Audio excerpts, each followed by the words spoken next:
Bonsoir à tous et à toutes. Écoutez, je suis très heureux de vous retrouver de nouveau cette semaine. On va traiter un sujet qui se trouve dans la paracha de Nassau. On a la paracha de cette semaine. En fait, on va traiter des sujets différents, mais qui ont un point commun. C'est le shalom. Oui, le shalom, c'est-à-dire la paix. On va traiter la paix, l'ordre, mettre de l'ordre. Et donc la paracha, elle traite de quoi? Donc elle traite des obligations que nous avons de donner des prélèvements aux Kohanim. Vous savez que les Kohanim n'ont pas de terre en Israël. Ils n'ont pas on n'a pas partagé la terre en Israël pour des Kohanim. Et donc on a l'obligation de prélever. Alors c'est pas la dîme, puisque la dîme c'est réservé aux Lévi, mais on doit donner une partie de ses récoltes au Kohen. Donc ça s'appelle Goren, c'est-à-dire qu'il viendra chercher dans les granges, récolter sa subsistance. Et donc on a une mitzvah, une obligation de s'occuper du Kohen. Et c'est ce qu'il dit la paracha, c'est marqué voilà, il est marqué l'école Kosher Ben Israël, Achat Ekrouv la Kohen Lohiye. Donc tout ce qui sera approché au Kohen lui appartiendra. Et Ve'ishel Kodashav Lohiyu. Donc tous les kodashim, c'est-à-dire toutes les choses qui ont été sanctifiées par l'homme, ouais, à la différence du maaser, le maaser, on est obligé de donner à un Lévi. Ouais, le Lévi revient. Mais là, le Kohen, on peut choisir son Kohen, d'accord? Ishacheritel la Kohen, loyer, donc, et ce qui appartiendra au Kohen reviendra au Kohen. Ensuite, on nous parle de la paracha qui suit, donc c'est la paracha de la Sota. Et Rachid nous explique, la Sota, c'est une femme qui est soupçonnée d'adultère. Ouais, c'est-à-dire qu'elle a parlé avec un homme, et son mari, il a été pris de jalousie vis-à-vis de sa femme, et il l'a prévenu devant témoin qu'il fallait qu'elle arrête de parler avec cet homme. Ensuite, on nous dit que malheureusement, elle s'est peut-être amourachée de lui, et donc elle s'est enfermée, elle s'est isolée avec cet homme. Voilà, le temps d'une relation. Et là, même avec un seul témoin qui l'aurait vu s'isoler, ça suffit pour qu'elle ait un statut de sota, c'est-à-dire une femme sur qui on a vraiment des doutes, elle ait pu tromper son mari. Et là, le langage utilisé, c'est ma'al be'isha, ma'al bo. Ma'al en hébreu, ça veut dire qu'elle a utilisé quelque chose qui était sanctifié dans un usage personnel.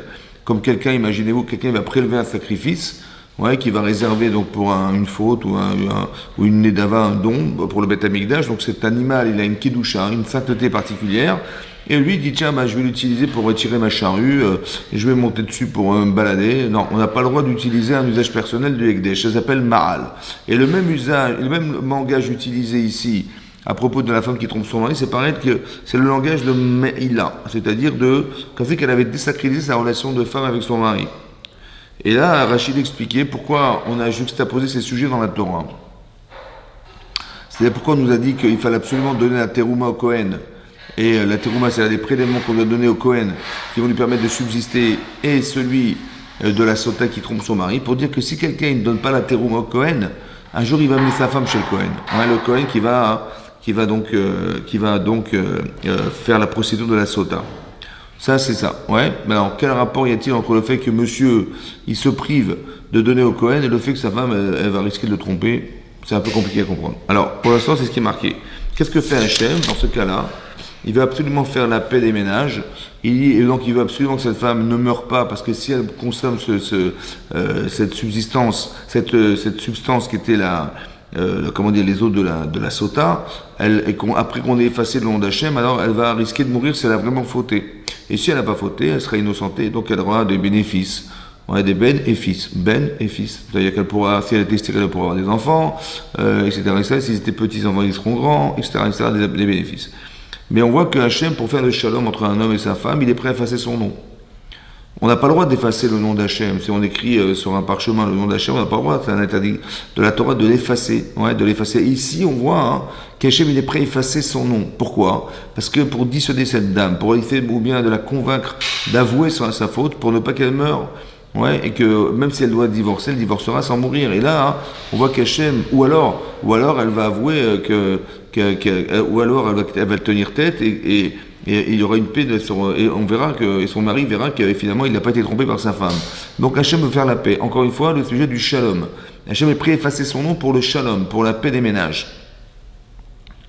Ensuite, qu'est-ce qu'on nous dit? Que après, le sujet qui va suivre, c'est le nazir. C'est-à-dire que quelqu'un qui va se refuser à boire de l'alcool, boire du vin en particulier, du vin tabac, il va prendre le statut de nazir. À partir de quand? À partir du moment où, c'est ce que Rachid expliquait, que pourquoi on a juxtaposé les parachiotes, ces sujets-là, dans la Torah. C'est qu'il y a une logique de proximité entre les sujets.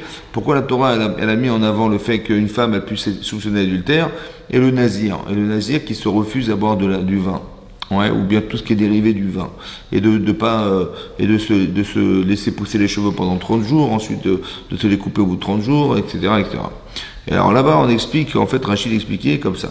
Kol haroé, tout celui qui voit, Sota Bekilkula, cette fameuse femme qui est soupçonnée de qui était mitkalkelet, ça veut dire qu'elle elle est dans une situation grave, de femme qui est tombée dans le piège du Yetzirah. Alors Yazir Atzmo, il va se séparer, Minaïm du vin. Voilà. Et là, de nouveau, là, c'est autre chose, c'est qu'un homme se protège. Voilà, il dit, voilà, la pauvre, elle est tombée dans le panneau. Le Yitzhara, c'est un manipulateur et un séducteur. Et donc, il a peur que lui-même aussi puisse tomber dans cette fragilité-là.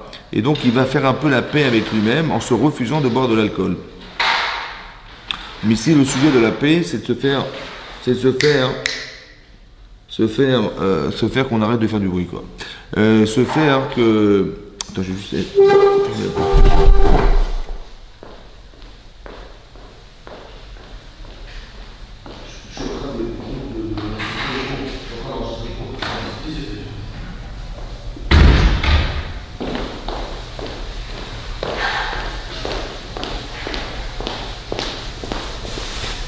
Me revoici, c'était pour éviter le bruit. Et donc il se prive en fait de boire de l'alcool parce qu'il a peur d'être fragile en fait.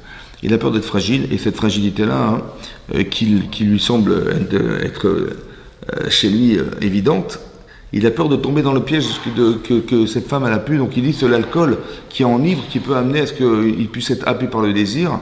Et donc il va risquer de ne pas pouvoir se contrôler. Et donc il ne veut pas tomber dans ce piège-là. Donc il veut absolument éviter tout ce qui peut l'amener à faire une faute. Et donc il va éviter l'alcool. Voilà, c'est pour lui, c'est ce que la Torah dit, l'alcool qui va enivrer, qui va l'empêcher de réfléchir, de pouvoir se maîtriser.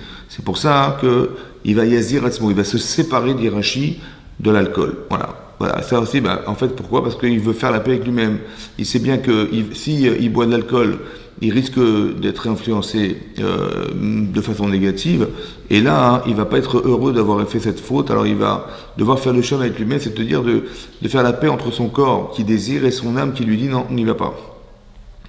Et donc la paix, c'est quoi? C'est de se mettre une barrière. Et donc il va s'interdire de boire de l'alcool. Ça c'est le nazir. Et le dernier sujet qui est traité, c'est la birkat kohanim. La bracha que les kohanim ont la mitzvah de bénir le peuple juif, c'est-à-dire de bénir le peuple juif. Ils ont une mission, les kohanim eux-mêmes, c'est de bénir le peuple juif. Et là on voit que c'est cette bracha qui va clôturer notre sujet. C'est marqué Vaïdaber Hashem Moshe les morts, Daber el Aaron el Banav, donc par Aaron et ses enfants, les morts en disant Ko Tevaricho de l'Israël, ainsi vous bénirez les enfants d'Israël, et Morlaim dis-leur Yevarecha Hashem Ishmerecha, Hashem te bénira et il te gardera, il gardera tes biens. Yaher Pana Hashem Pana Velecha, il va éclairer ton visage vers toi, Veichuneka, il te trouvera grâce. Veissa Hashem Panav Elecha, Veyasem Leshcha Shalom. Veissa Panav Elecha, il tournera sa face vers toi. Veyasem Lecha Shalom, il placera sur toi, pour toi, le Shalom. Vous avez vu que le dernier mot qui va conclure cette bénédiction, c'est le Shalom. Hashem Yevarech et Amo Bashalom. On voit que Hashem, il va bénir son peuple avec le Shalom. Comme si que la plus belle bracha, la plus belle bénédiction qu'on peut faire à quelqu'un, c'est de lui souhaiter d'être Beshalom, c'est-à-dire d'être en paix avec lui-même et d'être en paix avec les autres. Voilà, plus que tout au monde, c'est ça qui est très important.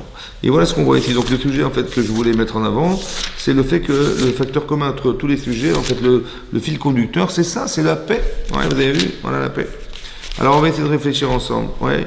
Pourquoi le premier sujet qu'on a traité, c'est le Kohen. Enfin, il y a une mitzvah, vous savez qu'on a une obligation de donner la terouma. Vous voyez qu'aujourd'hui, qu'est-ce qu'on donne? On prélève la chala. Vous savez quand une femme elle prépare du pain, elle prélève la chala, ce prélèvement qu'elle fait de la pâte. En fait, ce prélèvement revient au Kohanim. Or, comme on est impur, alors cette terouma qui a une kedusha, une spécificité spirituelle, puisqu'elle est réservée au Kohen, qui lui travaillait au Beth Amikdash, qui travaillait dans le temple, alors son service était saint, alors on devait prélever des choses avec la sainteté qui va avec. Et or, comme on est impur, et qu'on n'a pas réussi encore à trouver cette fameuse vasse rousse qui va nous permettre de se purifier. Alors on est tamé, c'est pour cette raison que lorsqu'on touche, une femme touche la pâte, elle la rend impure, et cette impureté, en fait, elle doit être brûlée. C'est pour ça qu'on brûle la chala. Voilà, c'est la raison pour laquelle les dames, elles brûlent la chala, elles la consument pour ne pas en profiter.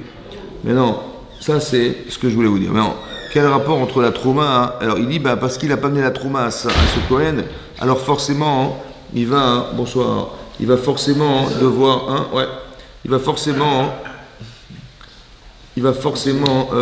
devoir voir sa femme le tromper. Qu'est-ce que ça a à voir avec sa femme? En quoi le fait d'avoir occulté le fait d'amener la trouma au Kohen, les prélèvements, ça va engendrer chez sa femme le fait de fauter? Quel rapport? En fait, l'idée c'est la suivante. Si quelqu'un, il ne donne pas la terouma au Kohen, il ne donne pas ce prélèvement au Kohen, ça veut dire qu'il n'est pas sensible au manque. Parce que le Kohen n'a pas de terre en Israël. Il n'y a pas eu de partage particulièrement effectué pour les Kohanim, ni les Lévi'im. Donc ça veut dire que c'est des gens qui vont être suspendus au désir de monsieur. Voilà. Lui, il a un service au Beth Amikdash qui est très particulier, puisque c'est lui qui est l'intermédiaire entre Hachem et les hommes. C'est lui qui fait, entre guillemets, le shalom, la paix entre l'homme qui a fauté ou l'homme qui va approcher un sacrifice par don ou par quoi que ce soit. Alors qu'est-ce qui fait ce lien? C'est lui, c'est le Kohen qui a été choisi pour ça. Et donc il fait le shalom quand il s'agit de respecter l'homme en lui disant si tu as fauté, si tu peux te repentir, je suis heureux de faire l'intermédiaire. C'est ça le shalom. Ou bien d'être en shalom, en paix avec soi-même, c'est que on a gagné de l'argent, on a bien gagné sa vie, etc. On va dire merci à Hachem, on amène un korban toda, ou on amène des korban shlamim, de consommation à Pessah pendant les fêtes. Voilà. Et donc il fait le lien. Seulement lui, il n'a pas de subsistance personnelle. Alors, Hachem a demandé à ce qu'on entretienne ses Kohanim, autant qu'on entretient le Lévi. Avec le Maaser, on donne la dîme, on entretient le Lévi. Or lui, il dit non, il ne donne pas. Il ne donne pas. Voilà ce que dit la Torah. Il n'a pas envie de donner. Il dit je garde les 100% de ce que j'ai gagné. Il a qu'à aller travailler, qu'à se débrouiller. Moi, je n'ai pas besoin de donner. Il n'est pas sensible. Il n'est pas sensible à la Gdusha. Il n'est pas sensible à essayer d'aider. Parce que quand il a besoin du Kohen, là, il va être bien embêté. Parce qu'il ne donne pas d'argent. Il dit les autres, ils donnent, ça suffira. Mais quand il a besoin du Kohen, là, tout à coup, il est bien embêté. Il n'est pas sensible au manque. Donc, comme il n'est pas sensible au manque, c'est possible qu'il ne soit pas sensible au manque de sa femme.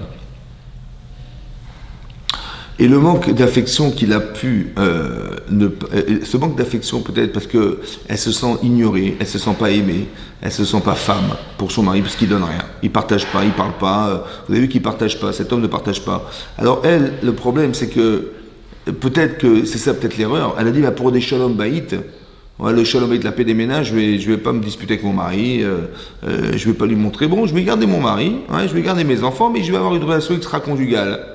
Comme ça, j'ai pas perdu mon mari, parce que j'ai peut-être peur de divorcer, parce que j'ai peur de me disputer, on m'a dit, vous savez, il faut pas se disputer avec son mari, et donc elle pensait, mais elle a mal pensé. Vous avez compris? Parce qu'en fait, le fait qu'il ne donne pas un jour au Kohen, un jour, ce manque-là, il va un jour lui tomber dessus. Pourquoi? Parce que sa femme, elle risque de le tromper. Vous avez compris? Le manque d'affection qu'on n'a pas donné à l'un, en fait, ça se retourne contre nous. En fait, j'aurais préféré donner un peu d'argent au Kohen un peu tous les mois pour éviter que ma femme elle me trompe. Évidemment que c'est comme ça. Vous avez compris? Mais ça veut dire qu'il y a des liens logiques. Ça veut dire que si quelqu'un n'est pas sensible au manque de l'autre, pourquoi voudriez-vous qu'il soit sensible à sa femme? Au manque de sa femme, au besoin qu'elle a d'être aimée par son mari, le besoin d'être cajolée par son mari, le besoin de se sentir femme pour son mari, d'être ou mère de ses enfants, etc.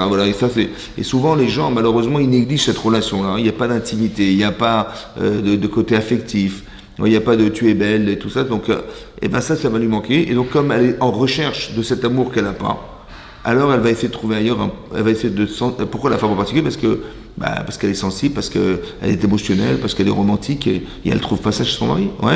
Donc elle dit, je vais le garder parce que j'ai pas le choix, mais je vais essayer de trouver ailleurs un bonheur que je n'ai pas avec mon mari. Vous avez compris? Tout ça parce qu'on ne partage pas. C'est ça que je voulais vous expliquer. Que si c'est ça le lien entre le fait que Hachem nous ait mis en parallèle le fait de donner la terouma au Kohen, le prélèvement qu'on donne au Kohanim, et le fait, comme ça dit Rachid de l'Agma dans Sotag, il dit si un homme ne donne pas au Kohen, il va amener sa femme chez le Kohen. En fait, pourquoi? C'est logique. Parce que si je ne suis pas sensible au manque des gens, les gens vont le ressentir, ils vont se savoir pas aimer, pas respecter, pas honorer, et ça va créer une fracture, ça va créer un fossé entre les personnes. Et le problème, c'est qu'elle a été cherchée ailleurs. Voilà le problème. Elle aurait dû, normalement, en parler à son mari. ouais, et c'est de le sensibiliser à ce problème qu'elle ressent. Et souvent, les femmes, elles ont ce problème relationnel avec leur mari parce que monsieur va s'énerver, parce que monsieur il va dire, il y en a marre, je te fais vivre autrement que comme tu le conçois. C'est pas ce qu'elle voulait. D'accord. Et comme il y a des gens, par exemple, c'est des carriéristes, ouais, ou des gens qui ont des business, et ils passent leur vie au travail, quoi. Ouais, ils sortent à 8h du matin, ils reviennent à 22h, 23h. Et comment le type, il s'en sort? Il dit, voilà, je vais lui acheter une voiture, je vais lui acheter des bijoux, je vais lui acheter, je sais pas quoi, un nouvel appartement, voilà. En fait, c'est un prétexte. Parce qu'elle s'en fout de l'appartement, elle s'en fout de la voiture. Elle, ce qu'elle veut, c'est son mari près d'elle. Et le type, il s'arrange pour dire, non, écoute, tu vas pas m'embêter, voilà, ma vie, elle se passe ailleurs. Et le problème, c'est ça le problème. Vous avez compris? Qu'on fait passer le secondaire devant l'essentiel. L'essentiel, c'est sa vie de couple. L'essentiel, c'est sa vie avec ses enfants. C'est l'essentiel. Après, il faut entretenir cette vie, évidemment. Bon, il faut travailler, il faut gagner sa vie, évidemment. Mais quand tu mets sur la balance ta femme et tes enfants, et tu mets de l'autre côté l'argent, tu choisis l'argent, quoi. Voilà. Et c'est ça qui est un problème. C'est ça qui est problématique. Faire le shalom avec soi-même. Voilà. Ou avec son mari. C'est faire le shalom, c'est-à-dire de dire j'encaisse et puis jusqu'à ce que ça explose. Non. Pourquoi tu veux exploser? Ouais. Tu dis voilà, j'ai pas d'affection, je sors du travail, je rentre chez moi, il me regarde pas, il me parle pas.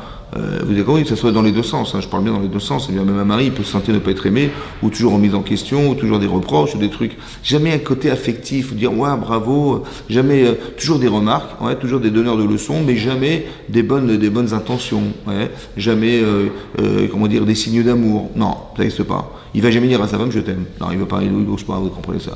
C'est un problème, ça, c'est un vrai problème. Et donc c'est ça qu'on voudrait nous apprendre ici, de dire fais gaffe. Parce que si tu ne donnes pas au Cohen, si tu ne montres pas de l'affection vis-à-vis du Cohen, un jour tu vas mettre ta femme chez le Cohen. Mais c'est logique, vous avez compris ce que ça veut dire? C'est logique. Il aurait fallu faire la paix, en fait. Et ça, hein, la paix, ici, la paix, ça aurait été de solutionner ce qui nous sépare. C'est-à-dire que si une femme, elle reproche à son mari de ne pas avoir une relation affective avec lui, de dire écoute, je suis ta femme. Ouais. Et il va dire, il va s'énerver, il dit, je crois que tu te plains tout le temps. Il n'y a pas de problème, tu peux t'énerver 50 fois, il n'y a pas de problème. Seulement, hein, il faut que tu saches que je souffre, que je ne suis pas heureuse. Ouais, tu vis avec une femme qui fait la tête toute la journée. C'est au détriment de notre bonheur, vous avez compris? Voilà. C'est pour ça que c'est très important qu'il y ait un lien étroit il y a un lien étroit ici entre l'affection qu'on devrait avoir vis-à-vis du Cohen qui n'a pas de parnassa, qui n'a pas de quoi survivre, et celui de la femme qui est aussi en manque de se sentir aimée par son mari. Voilà, c'est ça qui est entraîné. Et donc il va y avoir l'histoire de la sota. Cette femme, en fait, qu'est-ce qui va se passer? Pourquoi la Torah, pour parler d'adultère ou de soupçon d'adultère, elle a choisi la femme? C'est vrai, c'est bizarre.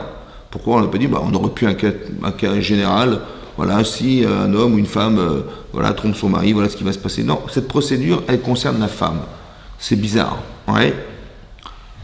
On sait que, vous savez que le fameux kior, c'est-à-dire il y avait un bassin en cuivre qui était utilisé pour pour laver les mains des Kohanim. Ouais, on mettait de l'eau dedans, donc il avait un ustensile qui était réservé à se sanctifier les mains. Et il y a aussi cette eau, en fait cet ustensile, le kior, ce bassin, il va aussi servir à la sota. Pourquoi ce bassin? Alors, dans la paracha de Pekoudé, c'est marqué là-bas que quand Hachem a demandé à ce qu'on apporte des matériaux pour construire le sanctuaire, ouais, les femmes, elles ont amené leur miroir. Elles avaient des miroirs en cuivre, pas en verre comme nous on a aujourd'hui, mais en cuivre. Et qu'est-ce qu'elles faisaient avec ça? Ouais, quand leur mari venait du travail, exténué parce que le Shirbout de Mitzrayim, c'était carrément brisant, ils étaient brisés par le travail, on les cassait, on leur faisait faire des travaux qui étaient des travaux de femmes pour des hommes, donc on voulait les tuer psychologiquement, ou bien on voulait faire des travaux qui n'étaient pas du tout adaptés à des hommes, vous avez compris, c'est ça. En fait, on voulait les détruire, quoi, voilà. Et donc ils arrivaient exténués par le travail, ils travaillaient sans cesse. Qu'est-ce que faisaient les femmes? En fait, quand leur mari arrivait, elles leur préparaient à manger, et elles venaient avec ces fameux miroirs.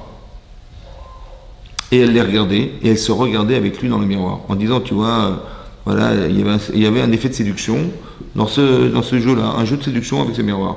Et c'est comme ça qu'ils arrivaient à avoir des enfants. Et c'est marqué Marot Tzvaot, des fameux Marot, des miroirs Tzvaot d'armée. Ça veut dire qu'Hachem a dit, tous les enfants que tu vois là, ils sont nés par ces miroirs. Et lorsque Moshe a reçu ces miroirs, il a dit, mais qu'est-ce que vous avez amené des miroirs pareils? Mais ça, c'est l'objet du Yetzirah, du mauvais penchant. Ouais, c'est pourquoi faire pour se faire belle. C'est exactement l'argument que le Yetzirah, il va avoir pour vous faire, pour vous aller tromper mon mari. Voilà, vous allez vous faire belle, mais pour qui vous faites belle? Et Hachem va dire, non, non, non, acceptez-les. Ils sont plus chers à mes yeux que tous les objets qu'on a pu apporter dans le Mishkan. Pourquoi? Parce que ces objets ont permis d'avoir des enfants. Ouais.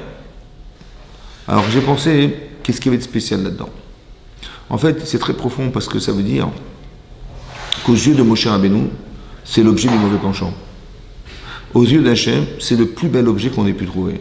Comment c'est possible? Parce que si tu es capable d'utiliser l'objet du Yetzirah pour faire une mitzvah, il n'y a plus de Yetzirah. Tu as ton Yetzirah Tov, ton bon penchant, et la partie en vérité négative, pas construite de l'homme, qu'on appelle le Yetzirah, il est utilisé pour le bien. Donc tout est bien, vous avez compris? C'est extraordinaire.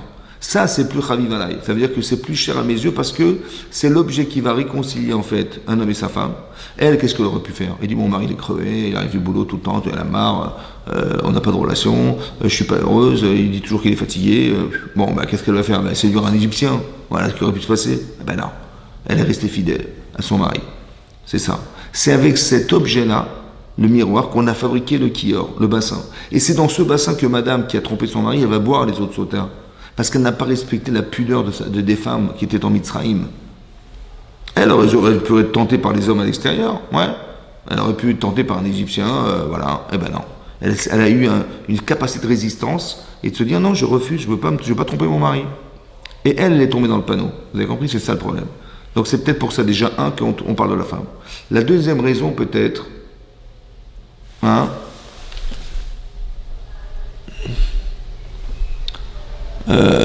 Vous n'entendez pas le cours?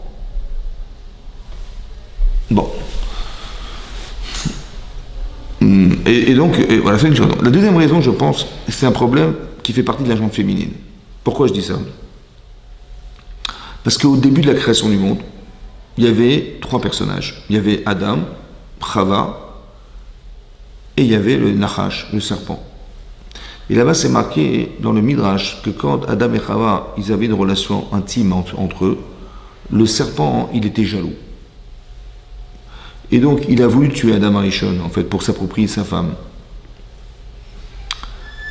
Et il savait qu'il n'arriverait pas à séduire son mari, alors il a été voir sa femme. Et elle espérait qu'en la séduisant, elle allait tuer son mari. Vous avez compris?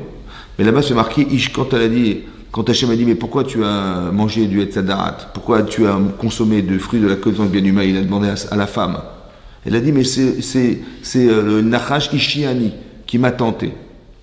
Mais là-bas, la Gemara, le Midrash, il dit que Ishiani, c'est pas il m'a tenté, mais Ishiani, il m'a épousé. Il m'a épousé, c'est-à-dire qu'il y a une relation entre le Nachash, le serpent, ouais, une relation intime entre le serpent et Chava. Vous avez vu que déjà mariée, elle a eu ce problème, en fait, d'avoir été séduite par le serpent. C'est peut-être pour ça que la femme, elle a un devoir de pudeur, plus que l'homme. Et c'est peut-être pour ça que le sujet qui est traité dans la Torah, du soupçon d'adultère, il n'est pas traité pour l'homme en particulier, mais pour les femmes en général, parce qu'elles ont d'origine un problème avec ça. D'origine, je dis bien d'origine. C'est pour ça qu'on demande à une femme d'être pudique, une femme de conserver cette snirut. Parce que quand je sais que je suis facilement séduite, alors je vais faire attention de ne pas tutoyer, de ne pas parler avec des hommes, de ne pas m'entourer de gens avec qui...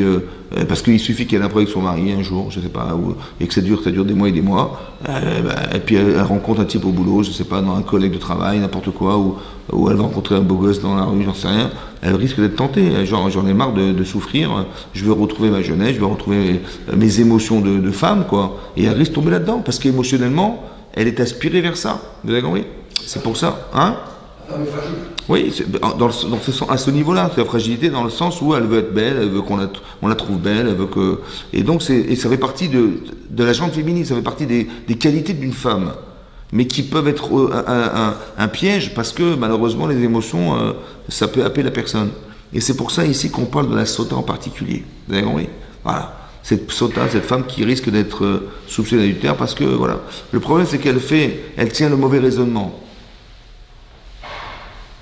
Parce qu'au lieu de réfléchir, de se dire, bah, je souffre, voilà, mon mari m'aime pas, j'ai l'impression qu'il m'aime pas, il tient pas compte de mes valeurs de femme, et donc elle a été voir ailleurs. En fait, le problème, c'est qu'elle aurait dû en parler avec lui, quoi. C'est ça le problème.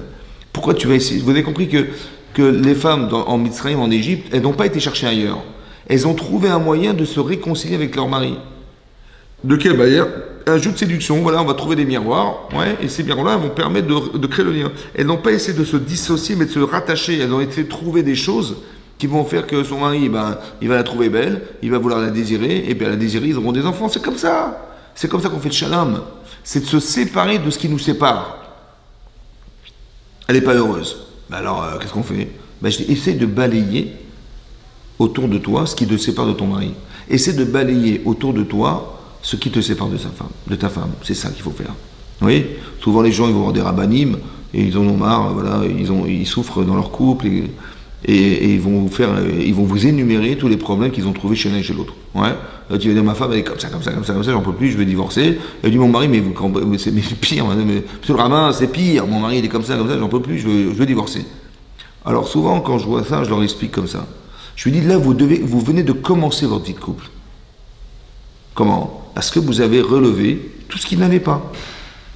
Donc la mitzvah, si tu aimes ton mari, bah la mitzvah, c'est de le débarrasser de ses problèmes. Et si tu aimes ta femme, c'est de la débarrasser de ses problèmes.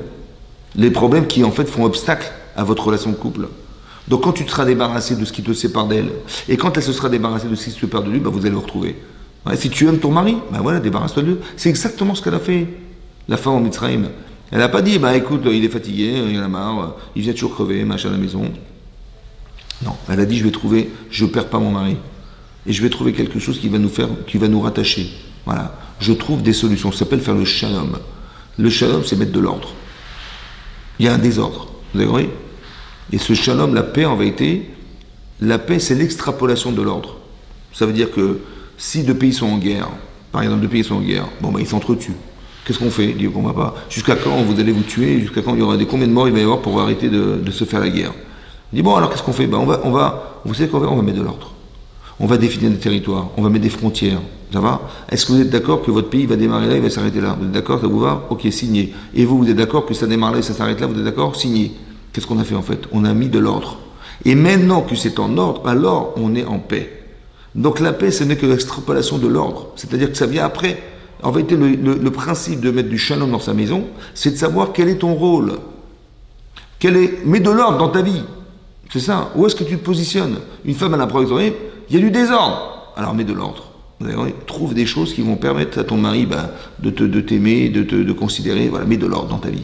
Et cet ordre-là, si tu mets de l'ordre dans ta vie, ouais, si tu es une vraie femme pour ton mari, si tu lui montres que manifestement, elle se sent pas être femme pour son mari, je dis, mais lui, il s'en fiche, en fait, quelque part. Lui, ce qu'il veut, il a une notion du mariage qui n'a rien à voir avec ce qu'elle imagine. Il croit que sa femme, c'est une femme de ménage, c'est une cuisinière, voilà. Je dis, si c'est ça ta femme, mon vieux, prends une femme de ménage. Mais c'est pas ça ta femme, ok? Et c'est ça le problème, c'est que les gens, en fait, ils n'ont pas compris. Au départ, ils n'ont pas réfléchi. Qu'est-ce que c'est que le mariage? Ouais. Ils disent, ouais, c'est comme on fait comme tout le monde, on a des enfants, des machins. Et le problème, c'est ça, en fait. Le problème, c'est qu'ils n'ont pas réfléchi au départ. Ouais, à quoi ça sert d'en avoir? Qu'est-ce que tu gagnes d'en avoir? Qu'est-ce que tu gagnes d'être marié? Ouais, voilà. Et donc, c'est ça. Et mettre de l'ordre. Maintenant, ça, c'est une chose à comprendre. La troisième chose que je vous ai expliqué, c'est la bracha, c'est ça, le nazir. Qu'est-ce qu'il a, le nazir? Le nazir, c'est celui qui va voir cette femme Bikilkula. Il est marqué Kol Haroé. Kol Haroé, en français, ça veut dire tout celui qui voit. Tout celui qui voit la sota, ouais, qui assiste à ce spectacle-là de la sota, la pauvre qui est maltraitée, on lui fait peur, en vérité, on le fait pour qu'elle avoue, ouais, si elle a faute, je préfère qu'elle avoue qu'elle meure en voulant s'entêter à ne pas avouer ses erreurs, parce que si elle n'avoue pas, elle va mourir, c'est comme ça. Alors il valait mieux qu'elle avoue, donc on la maltraite, on lui fait peur, etc. On lui demande d'amener un sacrifice à partir de farine d'orge. Pourquoi l'orge? Parce que la farine d'orge, c'est de la farine qu'on donne aux animaux. Et là-bas, elle m'a dit parce qu'elle a fait un acte animal. D'avoir trompé son mari, c'est animal. En quoi c'est animal? Ouais. Parce que les animaux, ils n'ont pas de relation, construite Il n'a pas une femme, il va avoir une chienne là-bas, après une autre chienne ailleurs, et voilà. Il va avoir des enfants un peu partout. Non, en vérité, ça c'est animal. Nous, on n'est pas des animaux. Ça veut dire quoi? Ça veut dire qu'on a une seule femme et un seul mari. C'est comme ça. La Neshama est masculine féminine. Il n'y en a pas 50 millions. Il n'y en a qu'une. Ouais, et elle est une. Non, je rigole. Il n'y en a qu'une, et c'est ça, c'est elle, sa femme. Ouais. C'est ça qui est marqué dans l'Agma, qu'en fait la Neshama est masculine féminine, la Neshama. On a dû séparer la partie masculine de la Neshama pour la faire vivre avant sa femme. En général, ça se passe comme ça. Et il va retrouver sa partie féminine le jour de son mariage. À construire. D'accord? C'est comme Adam Arishon, on a détaché sa partie féminine pour lui faire retrouver face à lui sa femme. Maintenant, tout est à construire, c'est-à-dire qu'il faut arriver à être masculin-féminin, c'est-à-dire qu'il faut avoir une logique masculine. Bien sûr, on est des hommes, ouais, et les femmes sont des femmes, mais il faut commencer à raisonner, ouais, et comprendre le féminin. Ouais, de comprendre les besoins féminins, de comprendre les réflexions féminines, de comprendre les tendances féminines, de comprendre le corps féminin, de comprendre tout ça. Et dès l'instant où tu absorbes toute cette connaissance et tu t'y adaptes, tu deviens masculin-féminin. Parce que ta femme, elle sera heureuse lorsqu'elle comprendra avec un clin d'œil que tu vas réagir au quart de tour à ce qu'elle ressent. C'est ça de devenir masculin-féminin. Et un homme, c'est pareil. Si une femme, elle comprend le caractère masculin, les tendances masculines, les besoins masculins, et elle va faire plaisir à son mari, il va se sentir heureux avec sa femme parce que compris par elle. C'est-à-dire qu'on devient masculin-féminin. Vous savez comment ça, je voulais vous expliquer. D'où c'est marqué ça? C'est marqué, Ivra Elohim et Adam, parce qu'Hachem a créé l'homme, Adam. Betselem Elohim, à l'image d'Hachem, il l'a créé. Zachar ou Nekeva bara otam. Zachar, mâle et femelle, il les a créés. Ça veut dire qu'au départ, c'est un être masculin-féminin. Ce que tu vois physiquement, c'est ce qui était en fait spirituellement. La Neshama est masculine-féminine. D'accord? Donc en fait, on a détaché la partie masculine, féminine du masculin, pour la retrouver. Parce que l'objectif, c'est d'arriver à se construire une âme masculine-féminine. Vous avez compris? Voilà. Donc au départ, on l'a créé dans le physique pour le construire dans le spirituel. Quand on réagit, c'est spirituel. Ça veut dire qu'on a compris, on a ressenti. Ouais. Une vache, elle ne ressent pas qu'elle est aimée par son taureau. Ouais. Mais une femme, elle doit ressentir qu'elle est aimée par son mari. Un homme, il doit sentir qu'il est respecté, aimé par sa femme. Vous avez compris? C'est très important. Ouais. Et les gens pensent qu'on peut construire des êtres avec des reproches. Ouais. Toujours des réprimandes, des reproches, tu sais pas faire, ou tu fais pas, ou tu comme d'habitude, tu sais rien faire. Les gens deviennent fous, quoi, parce qu'en fait, ils se sentent pas exister, quoi. Tu me démontres en permanence que je suis en tort. Tu me démontres en permanence que je suis pas à ma place, ouais, ou que je suis pas un bon mari, ou que. Mais non, il faut que tu sois fier d'être un. Ta femme, elle doit respecter ce que tu es. La fierté masculine, c'est très important chez un homme. Et donc, vous avez bien, dans une cour d'école, bah, les garçons, qu'est-ce qu'ils font? Bah, ils courent partout, ils jouent au foot, ils se bagarrent. Ça, c'est le masculin, ça. Et les filles, bah, elles sont dociles, elles jouent à la marelle. Ça, c'est la nature féminine. Vous avez compris? Bah, ta femme, c'est le petit enfant qui est là-bas, c'est la même. C'est bon, elle a grandi. Ton mari, c'est le petit garçon qui court partout, là, qui veut se bagarrer, qui est un compétiteur, qui aime le foot, qui aime le sport, qui aime le truc, qui est un combattant, voilà, c'est son mari. C'est le même. C'est le même. Tu vois, quand tu lui demandes, viens, on va faire des courses, ouais. Il dit ok, il dit c'est loin, ouais, il y en a pour un quart d'heure. Voilà, il lui dit il y en a pour un quart d'heure. Et puis lui il fonce, il roule en voiture, il fonce, et tu vois, t'as vu finalement on a mis 10 minutes, t'as vu? Hein? Bah ça c'est ton mari, c'est comme ça. Il est compétiteur, lui, la fille qu'elle a gagné 5 minutes, bon, on s'en fout quoi. Mais son mari c'est très important parce que ça relève de sa fierté d'homme. Vous avez compris ce que je veux dire? Donc si une femme elle comprend pas ça, elle va dire mais ça va, tu n'es pas champion de Formule 1. Elle va se moquer de lui en fait, il va se vexer parce qu'elle n'a pas compris qu'un homme il est fier. Vous avez compris ça? Donc il faut respecter la nature des gens. C'est comme ça qu'on fait du shalom. Et le nazir en fait il a un problème. Ouais. C'est ce qui est marqué là-bas. L'Agma a dit que le nazir en fait il va être un nazir, il va se refuser à boire du vin pendant 30 jours. Maintenant s'il transgresse cette loi, il doit amener un sham nazir s'appelle, un sacrifice. Il doit recommencer sa naziroute, ça veut dire recommencer à 30 jours, encore 30 jours à refaire. Et là-bas, l'Agma, dans Nedarim d'Azaïn, elle dit là-bas qu'il y a une fois un jeune homme, il est venu au Beth Amikdash, à l'époque de Rabbi Shimon Hatzadik, qui était le Kohen Gadol à l'époque. Il lui dit pourquoi tu es venu? Il dit voilà, j'ai transgressé ma naziroute. Malheureusement, j'ai bu du vin pendant cette période de 30 jours de nazir. Il dit mais pourquoi tu es devenu nazir? Pourquoi que c'est arrivé? Il dit ben voilà, je suis un jeune berger. Voilà, j'ai le berger de mon père. Et puis j'étais dans la forêt là-bas. Il y avait une rivière et quand je me suis penché, J'ai vu mon visage en reflet dans l'eau. Et j'ai vu que j'étais beau. J'avais des belles boucles, des beaux cheveux, tout. Et là, j'ai pensé tout de suite à la séduction et tout ça. Et il a dit la chose suivante, il a parlé à son Yitzhara, il dit quoi, tu veux me détourner de la Torah et des mitzvot parce que voilà, je suis bel homme, hein? Alors je vais donner un nazir et je vais raser mes cheveux et je vais. Et là-dessus, il a dit, Rabbi Shimon HaTzadik, il a dit, tu vois, là je vais consommer ton korban. C'est la première fois de ma vie que j'ai mangé un korban de Hacham Nazir. Parce que j'avais toujours peur que les gens ne soient pas vraiment des Nazirim.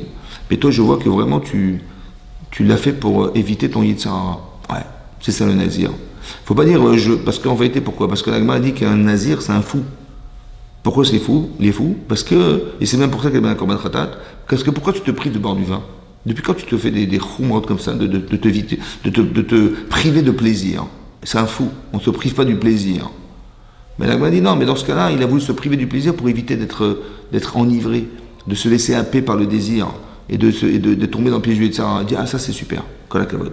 Donc si tu fais des khumrot, c'est-à-dire que tu es très exigeant avec toi-même et tu te prives de certaines choses pour ne pas tomber dans la fragilité que tu connais chez toi, alors super. C'est ça le vrai nazir. Vous avez compris? C'est ça. En fait, il veut faire le shalom avec lui-même. Il connaît ses limites. C'est ça que l'Agma a dit là-bas, dans Sota, l'Agma a dit là-bas, hein, que pour des avérotes en particulier, c'est-à-dire tout ce qui est sexualité, tout ce qui est argent, l'homme, il est chomed. Ça veut dire qu'il désire. Il désire les femmes, il désire l'argent. Ouais. C'est l'Itzara, c'est comme ça. Et donc, il va se marquer que En Adam Choté, un homme ne faute, et la imken, si ce n'est que Nichnesabo, soit rentré en lui un rouar, un esprit de shtout, de folie. Ouais. En Adam Choté, et la imken Nichnesabo rouar shtout. L'homme ne faute seulement si et seulement si il y a un rouar, un esprit de folie qui est rentré en lui. Ça veut dire qu'à un moment donné, ça veut dire quoi? Ça veut dire qu'il ne se contrôle plus, quoi. Ouais. Maintenant, il faut bien distinguer, réfléchir et se dire, il y a la faute et il y a le rouar. Ça va? La faute, c'est quoi? Ça serait l'adultère, par exemple. Ça, c'est la vera. Maintenant, autour de ça, hein, il gravite autour de ça un rouar, c'est-à-dire un esprit. C'est quoi l'esprit? Le désir. Ouais. Tu peux voir cette femme en mini-jupe, décolletée, machin, il va lui courir derrière. Ouais. Mais c'est parce qu'il l'a regardée, parce qu'il a vu cette femme, qu'il avait envie de la séduire. Ouais.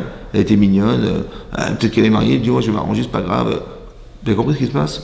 Ça veut dire qu'en fait, il est rentré dans le rouar. Ça veut dire que autour de la vera, il y a le noyau dur de la faute, et il y a ce qui gravite autour qui n'a rien à voir avec la faute, mais qui amène à ce que le type il soit happé par ce désir. Et il va fauter, forcément fauter. C'est comme quelqu'un, il dit, voilà, j'ai essayé, j'ai tenté, mais bon, c'était plus fort que moi, j'ai pas résisté. J'ai pas résisté, c'était plus fort que moi. Mais qu'est-ce qui peut être plus fort que toi? Plus fort que toi? Il n'y a rien qui peut être plus fort, c'est toi qui décide. Depuis quand quelqu'un décide pour toi? Ça n'existe pas, ça. Disons, le désir, il était plus fort que ce que je savais. Je savais que c'était un saut. Je savais, c'était interdit. La Torah interdit. Moi, j'aurais pas aimé qu'on le fasse. Et je l'ai fait. Vous avez compris? Alors,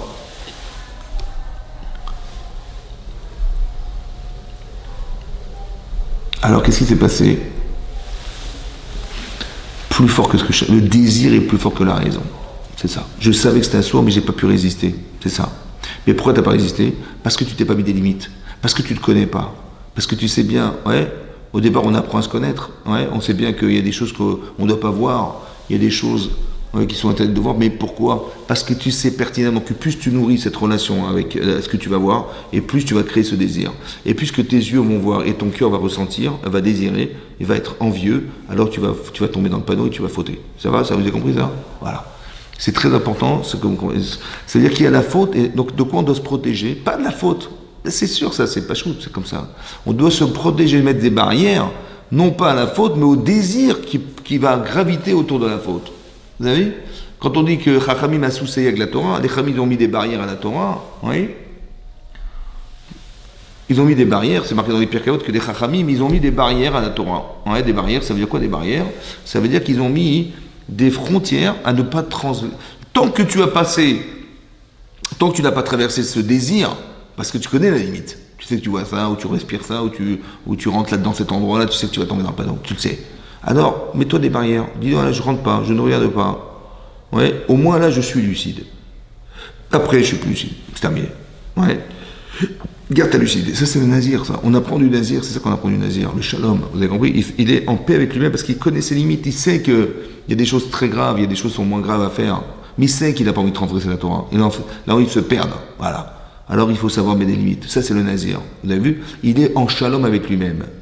Pas en shalom avec les autres, avec lui-même. Il a vu la sota. Il est marqué Kol Haroé. Tout celui qui voit. C'est quoi tout celui qui voit?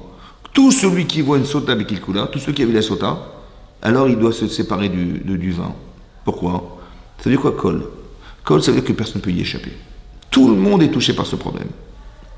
Si un type il boit de l'alcool, ou il va s'enivrer, ou il va voir des films pornographiques, ou des trucs comme ça, moi j'avais des élèves, malheureusement, ils avaient des problèmes parce qu'ils n'étaient pas très religieux au début, et ils voyaient depuis très jeunes des films pornographiques et tout. Et là, ils ont pris sur eux la Torah et Mitzvot, et il m'a dit, quand ma femme est Nida, c'est très très dur pour moi, j'arrive pas, quoi. Ouais. Parce qu'il a tellement, comment vous dire, il a tellement regardé d'images. Alors je lui dis, mais une femme, c'est pas ça. Bon, il m'a dit, ouais, mais c'est très dur quand même. Il revoit sa femme comme il a vu les femmes dans ses films, quoi. C'est comme ça qu'il regarde, et c'est très très dur de s'en sortir. Parce qu'il y a une vraie manipulation intellectuelle et émotionnelle qui fait que le type, il n'arrive pas à se détacher de ça. C'est une sorte d'addiction, quoi. Vous comprenez? C'est ça que je veux expliquer. Et donc, faut pas rentrer là-dedans. Faut pas rentrer là-dedans. Tu sais bien que tu vas te perdre. Tu sais bien que tu vas risquer de faire des bêtises. Ouais. Donc, ça s'appelle le Ruach Shtout. C'est ça, le Ruach Shtout, le vent de folie. Ouais. On n'arrive pas à contrôler. C'est ça. Maintenant, ce que je veux vous dire, c'est comme ça. Le shalom, c'est très important de voir que des fois, c'est très subtil. Le shalom, c'est-à-dire faire la paix, c'est très subtil. On apprend? Ouais, la paix, c'est quoi la paix?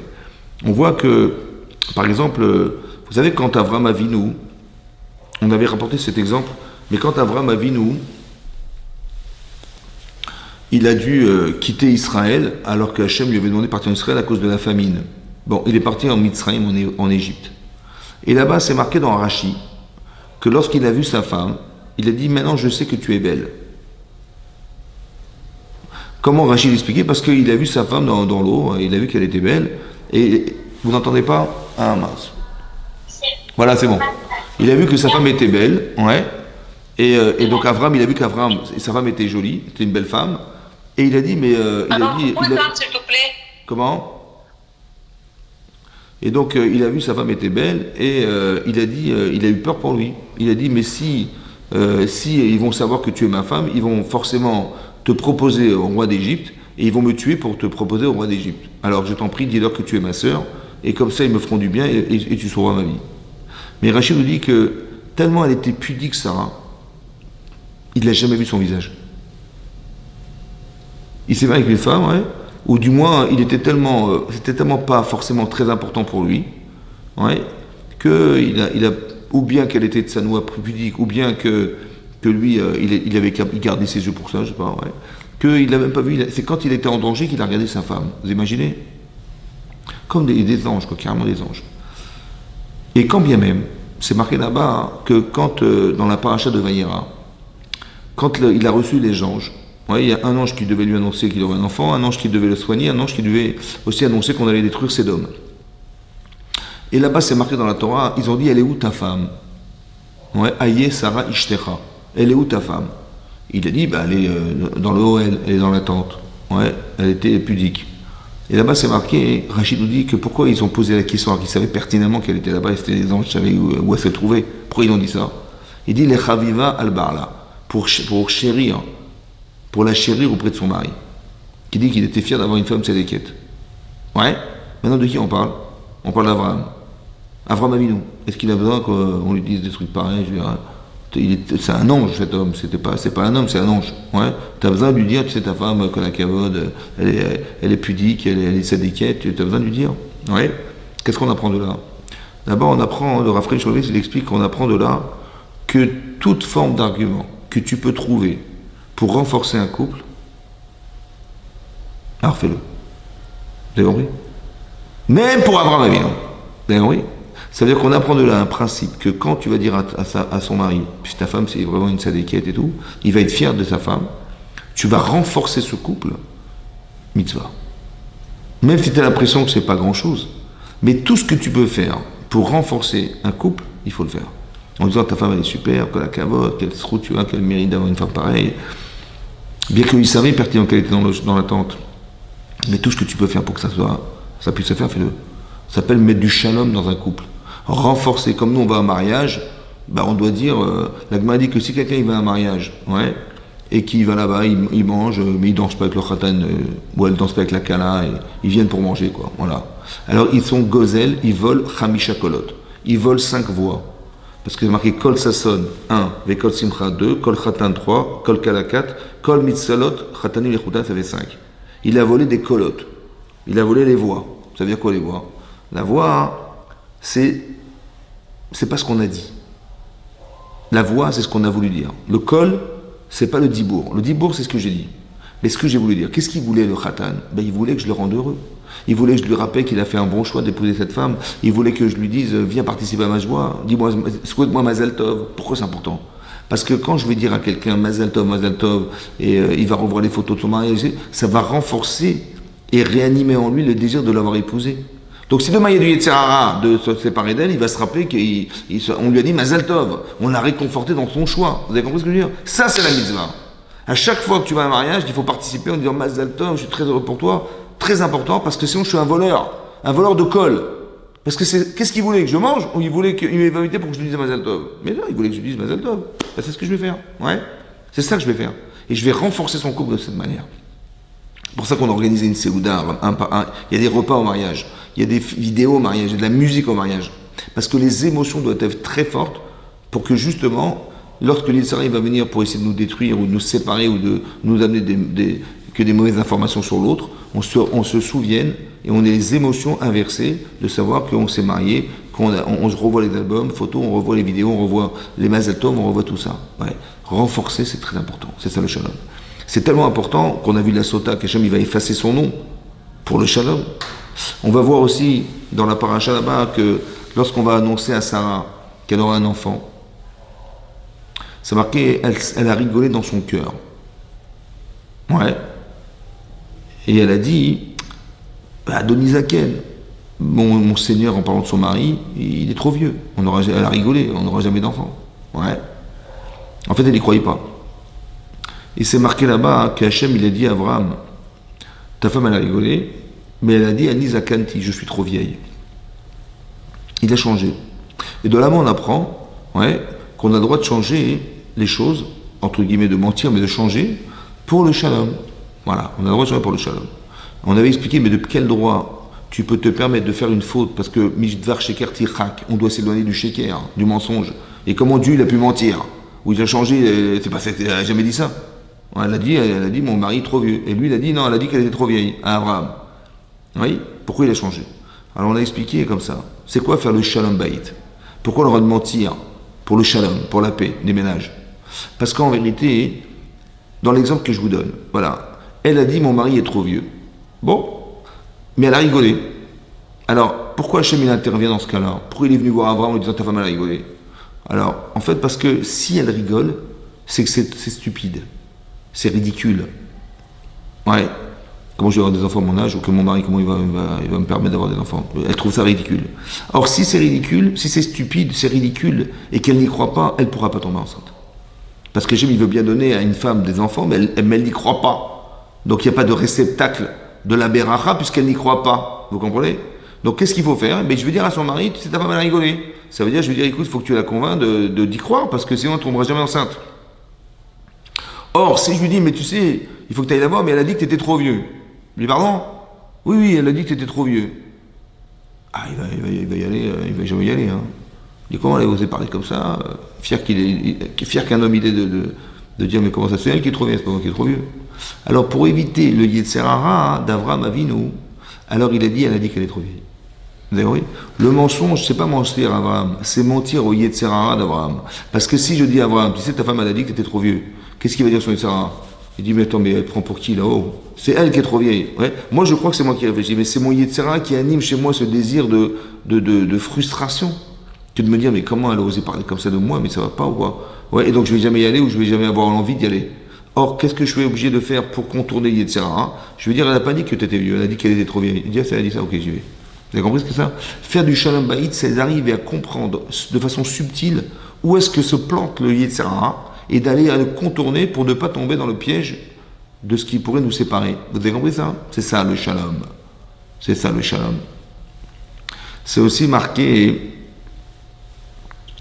que lorsque Yaakov il a dû épouser Rachel et Léa, il a épousé deux femmes. C'est marqué dans la Torah que Vayehav Yaakov et Rachel mi Léa. C'est marqué dans la Torah que Yaakov il préférait Rachel à Léa, mais il aimait Léa. Et il est marqué Vayer Hachem qui se noue à Léa. Mais il a vu Hachem qui était à Léa. Et là-bas tout le monde pose la question, le Kliyakar, le Rachaim Akadosh qui pose la question, il dit mais, il y a marqué qu'il aimait moins, il n'y a pas marqué qui. Comment Hachem il a vu de la haine dans un manque d'amour? Ouais. Et à part ça, hein, pourquoi c'est pas marqué que si c'était vrai, qu'on nous a dit que Yaakov il n'aimait pas sa femme, tout simplement. Ouais. Pourquoi c'est Hachem qui voit ce que lui a priori ne voit pas? Donc le Rachaim Akadosh il explique, en vérité ça se voyait pas. À l'œil nu tu pensais qu'il aimait autant Rachel que Léa. Seulement Hachem il a vu au plus profond du cœur de Yaakov qu'il y avait une différence. Ce qu'on appelle la haine. La haine c'est pas la haine. Il va mordre sa femme. Hein. La haine c'est ce qui explique le manque d'amour. Ouais, comme on a des amis, on a des copains. On a des copines, on a des amis, ouais, au féminin. Mais pourquoi c'est pas tous des amis? Parce que bon, il y a une affinité un peu particulière avec lui que j'ai pas avec l'autre. Donc, mais le manque de relation, le manque d'amour, c'est ce qu'on appelle la haine dans la Torah. C'est pas la haine, c'est ce qui va entamer dans l'amour. Maintenant, Hachem, il voulait faire le shalom. Parce que c'est très important qu'un couple soit équilibré. Lui, il l'a vu, que ça n'allait pas. Qu'est-ce qu'il a fait, Hachem? Il a fait en sorte que Rachel, elle reste stérile. Et que Léa, elle devienne fertile. Vaïftach et Rachma, vers Rachel Akara. Il a ouvert sa matrice. C'est-à-dire que s'il a ouvert la matrice, s'il a ouvert la matrice, ouais, ça veut dire quoi? Ça veut dire qu'elle était fermée, la matrice. Ouais. Maintenant, si elle était fermée, la matrice de Léa, et qu'il l'a ouverte, pourquoi il l'a ouverte? Et pourquoi il a laissé fermer celle de Rachel? Ouais. En fait, ouais, peut-être vous y aller. Ouais.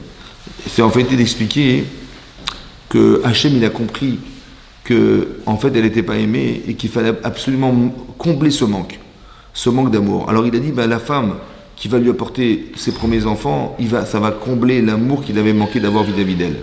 C'est ça qu'Hachem voulait faire. Il voulait faire le shalom en fait. Vous avez compris? Ça veut dire que ça vaut la peine que Rachel reste stérile pour justement combler le manque d'amour qu'il avait vis-à-vis de Léa. Et ça, c'était ça qu'Hachem voulait au départ faire. C'est peut-être aussi pourquoi elle appelait ses enfants Léa au nom de sa souffrance de couple. Elle a dit, le premier enfant, elle l'appelait Réhouven, ouais, Ra'a Hachem Beroni, il a vu Hachem ma souffrance. Le deuxième, elle l'a appelé Shimon, parce que Shama Hachem qui se noue à Nochi, il a entendu Hachem que j'étais haï par mon mari. Et la troisième chose, elle a dit, Oula Yapa'am, peut-être cette fois-ci, il avait Ishi, mon mari m'accompagnera. Oula Yapa'am, il avait Ishi, Elaï, il va m'accompagner. Ça veut dire que Lévi, c'était le troisième enfant qui devait justement permettre à Yaakov de retrouver sa femme. Pourquoi? Parce qu'elles avaient maximum 3 enfants possibles. Elles étaient 4 femmes et 12 enfants. Donc c'était maximum 3 enfants. Elle dit, j'ai rejoué mon rôle de femme. Voilà. Apam, il avait Ishi, mon mari, cette fois-ci m'accompagnera. Donc Lévi, c'est ce qui fait le pont, Lévi.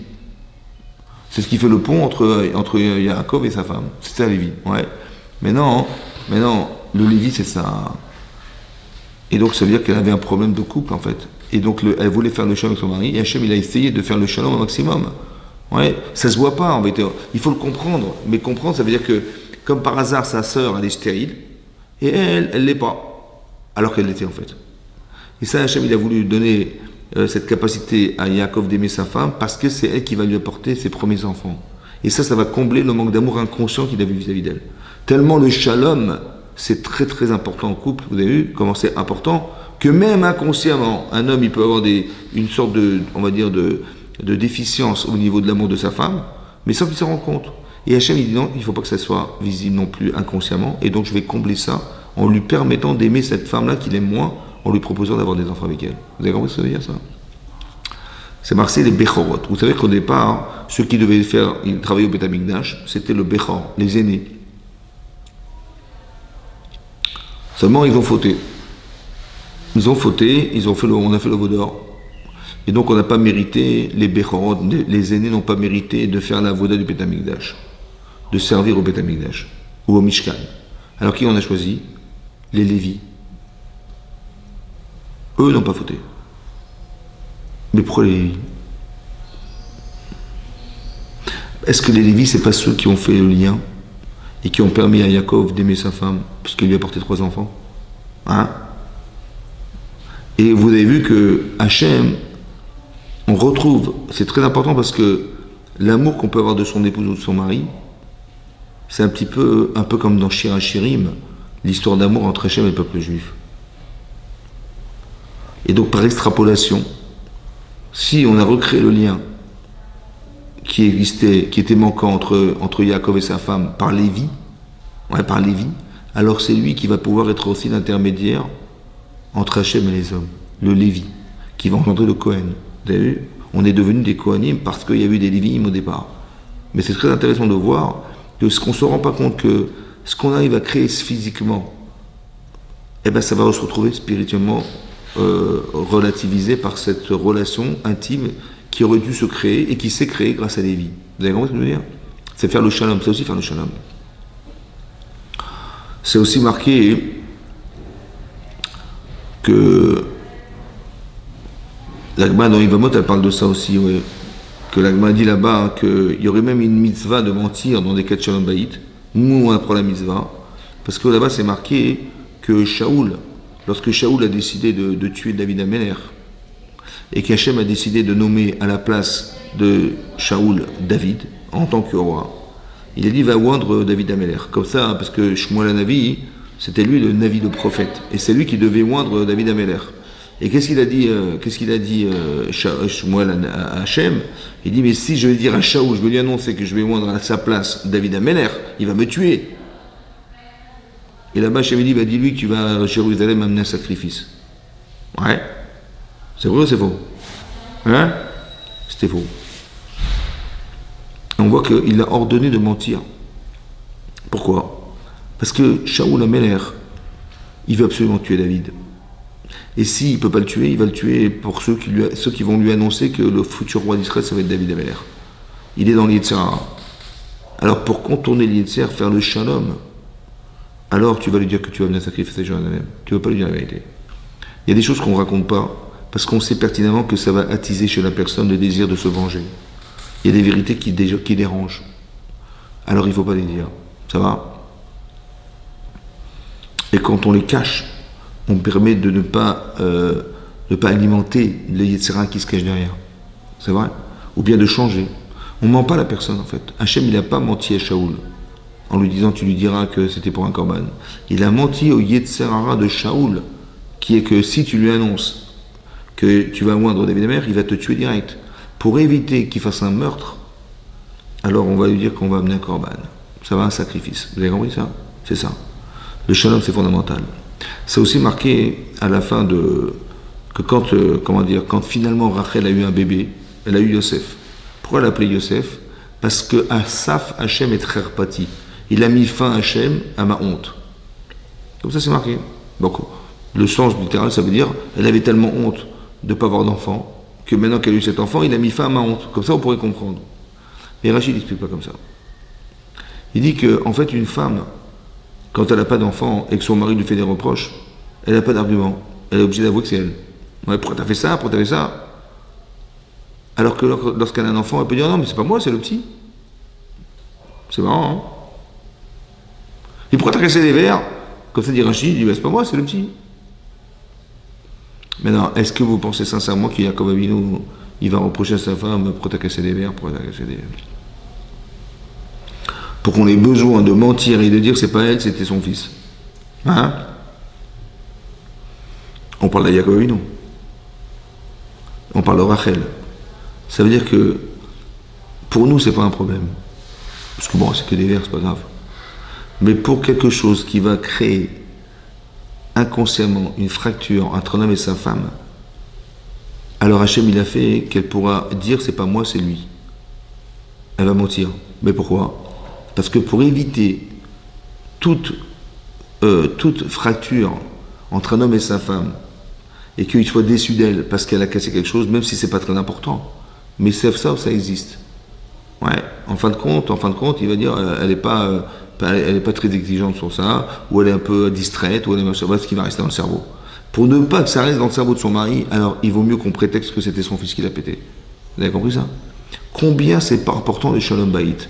Combien c'est important ici, c'est ça le fil conducteur que je voulais vous dire. Ouais, c'est que d'un côté, on a vu que pour faire le shalom entre un homme et le Kohen, il faut lui donner à manger. Et si on ne lui donne pas à manger, alors on va être obligé d'amener sa femme chez le Kohen Gadol.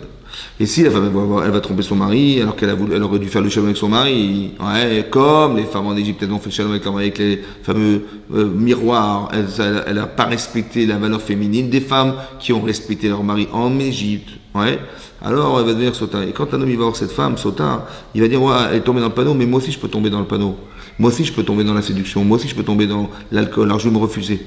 Je connais mon Yetzirah et j'ai pas envie de me tromper à croire qu'il a eu raison, pour ne pas rentrer dans le shtout de la folie qui va happer un homme dans son Yetzirah, alors je me mets des limites. Je fais la paix avec moi-même. Et donc je me mets des limites, non pas de la Avera elle-même, parce que je la connais, mais de Ruach Shtout, du vent de folie qui gravite autour de l'Avera, qui va me happer dès que je vais rentrer dans cette limite. Ouais, cette frontière qui, en vérité, est une frontière invisible. Mais je me connais, je sais que si je vois ça, je vais tomber dans le truc, je vais être happé. Donc je refuse, je rentre pas là-dedans. Tant que je suis lucide, c'est bon. Après, ce sera trop tard. C'est pour ça qu'il faut faire la différence entre avant les Yetzirah et après les Yetzirah. Les gens, ils rigolent du Yetzirah, ils disent, ah, c'est bidon et tout. Mais quand ils sont dedans, hop, ça y est, ils sont pris au piège, ils glissent. Ouais. Tu te connais avant, mais tu te connais pas après. Tu te connais pas après. C'est comme tu te connais avant un verre de vin et après un verre de vin, tu te connais pas. Comment tu vas réagir? Si tu en bois trop, bah, tu verras que tu vas perdre la tête. Mais tu te connais pas avant. Tu dis, ah, ça va, un verre, c'est rien, un verre. Deux verres, c'est pas grave. Ouais, et puis tu fais un petit mélange de bouha et de whisky, ouais, ça va, j'ai pris un petit peu. Mais le mélange, il est pas bon, le mélange. Et après, tu verras que tu vas dire des bêtises, tu vas connaître les limites. Ça, c'est le nazir. Ouais, il fait la paix. Et la dernière chose qui est la plus importante, c'est la bracha des Kohanim. Isa Hashem Baracha, ouais, marqué, Isa Hashem Panav Elecha, Isa Hashem Panav Elecha, V'yasem Lecha, Shalom.